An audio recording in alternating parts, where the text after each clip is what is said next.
Our own Kyle Kraska was there for the ceremony with more on the induction speech. Here's Kyle. Kyle?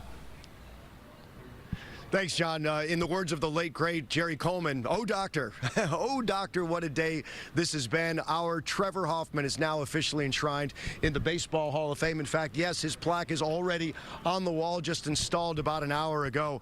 And, yeah, you mentioned his speech today, a wonderful speech made by Trevor Hoffman. And some people have made the comment to me that, boy, it seemed like the pace, unlike his changeup, was a little on the quick side. And I asked Trevor about that afterwards, and he said that, you know, every time I slowed down, I felt like I started to lose it, so I tried to speed things up again so that he wouldn't. But one of the more emotional parts of that speech I felt was when he really talked about his parents.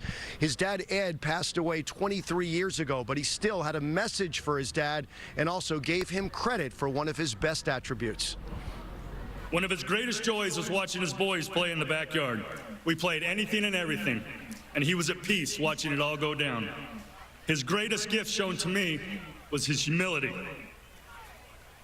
His love for baseball was passed on to my mom, who is here with us today. She is the biggest baseball fan I know. And that's saying a lot for somebody born and raised just outside of London, England. More than 50,000 fans were there to see the enshrinement ceremony today. That's the second most in Hall of Fame history.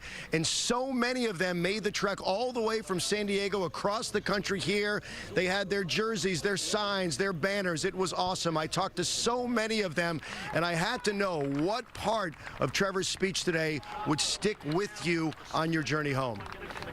I love that Trevor is so incredibly humble, and he's so hardworking, but he's just a great guy, and I love that somebody like that has the success that he's had. Just like Trevor pitched, got the job done, got it all in, and I was really touched that he remembered Tony. Trevor Hoffman!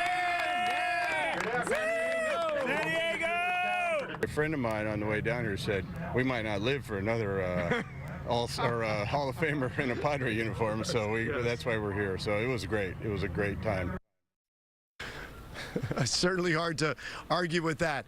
We've got so much more to come your way here live from Cooperstown. Coming up on CBS News 8 at 6:30, I talked with Trevor's big brother, Glenn Hoffman, of course, the third base coach of the San Diego Padres, and he talked to me about how proud he is to see his little brother go into the Hall. You're going to hear that coming up in an hour, so we'll see you then. Until then, Kyle Kraska live in Cooperstown. John, back to you in the studio.